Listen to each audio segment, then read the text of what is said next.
ಪ್ರಧಾನಿ ನರೇಂದ್ರ ಮೋದಿ ಇಂದು ದೆಹಲಿಯಲ್ಲಿ ಸೇವಾ ತೀರ್ಥ ಸಂಕೀರ್ಣವನ್ನು ಅನಾವರಣಗೊಳಿಸಿದರು. ಇದೇ ವೇಳೆ ಕರ್ತವ್ಯ ಭವನ 1 ಹಾಗೂ 2 ಅನ್ನು ಔಪಚಾರಿಕವಾಗಿ ಉದ್ಘಾಟಿಸಿದರು. ಸೆಂಟ್ರಲ್ ವಿಸ್ತಾ ಯೋಜನೆಯಡಿ ವಿವಿಧ ಸಚಿವಾಲಯಗಳ ಕಾರ್ಯನಿರ್ವಹಣೆಗೆ ಸೇವಾ ತೀರ್ಥ ಹಾಗೂ ಕರ್ತವ್ಯ ಭವನ 1 ಹಾಗೂ 2 ನಿರ್ಮಿಸಲಾಗಿದೆ. ಸೇವಾ ತೀರ್ಥವು ಪ್ರಧಾನಮಂತ್ರಿ ಕಚೇರಿ, ರಾಷ್ಟ್ರೀಯ ಭದ್ರತಾ ಮಂಡಳಿ ಸಚಿವಾಲಯ, ಕ್ಯಾಬಿನೆಟ್ ಸಚಿವಾಲಯವನ್ನು ಹೊಂದಿದೆ. ಇವೆಲ್ಲವೂ ಹಿಂದೆ ವಿವಿಧ ಸ್ಥಳಗಳಲ್ಲಿ ನೆಲೆಗೊಂಡಿದ್ದವು.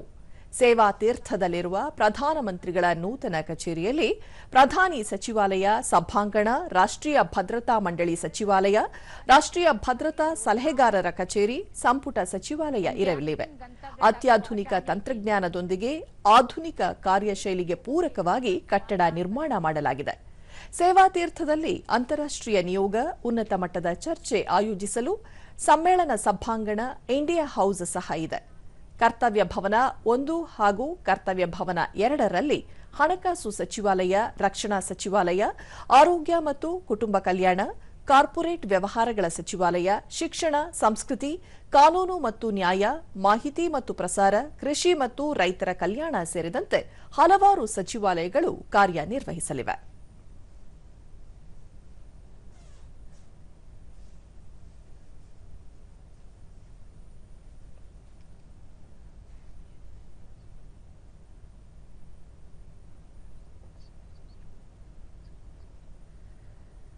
दो 2014 से ही लगातार मोदी सरकार तो सेवा तीर्थ भवन का अनावरण आज प्रधानमंत्री नरेंद्र मोदी की तरफ से किया गया है।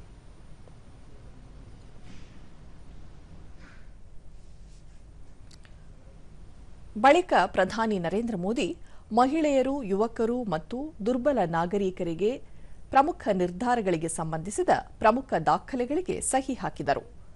ಪಿಎಂ ರಾಹತ್ ಯೋಜನೆ, ಲಖ್ಪತಿ ದೀದಿ ಮತ್ತು ಕೃಷಿ ಮೂಲಸೌಕರ್ಯ ನಿಧಿ ದ್ವಿಗುಣ, 10,000 ಕೋಟಿ ನಿಧಿಯೊಂದಿಗೆ ಸ್ಟಾರ್ಟ್ಅಪ್ ಇಂಡಿಯಾ ನಿಧಿ 2.0 ಸೇರಿದಂತೆ ಕೆಲವು ಪ್ರಮುಖ ದಾಖಲೆಗಳು ಇವುಗಳಲ್ಲಿ ಸೇರಿವೆ.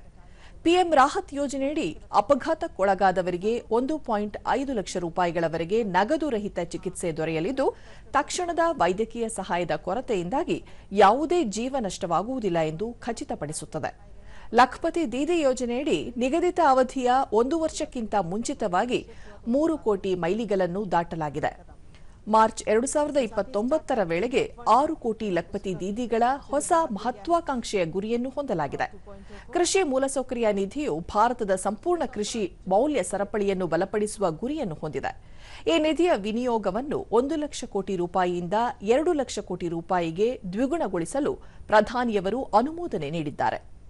ಭಾರತದ ನಾವೀನ್ಯತೆ, ಪರಿಸರ ವ್ಯವಸ್ಥೆಯನ್ನು ವಿಶೇಷವಾಗಿ ಆಳವಾದ ತಂತ್ರಜ್ಞಾನ, ಆರಂಭಿಕ ಹಂತದ ಕಲ್ಪನೆಗಳು, ಮುಂದುವರೆದ ಉತ್ಪಾದನೆ ಮತ್ತು ಪ್ರಗತಿಪರ ತಂತ್ರಜ್ಞಾನಗಳಲ್ಲಿ ಶಕ್ತಿ ತುಂಬಲು ಪ್ರಧಾನಿಯವರು 10,000 ಕೋಟಿ ನಿಧಿಯೊಂದಿಗೆ ಸ್ಟಾರ್ಟ್ಅಪ್ ಇಂಡಿಯಾ 2.0 ಯೋಜನೆಯನ್ನು ಅನುಮೋದಿಸಿದ್ದಾರೆ.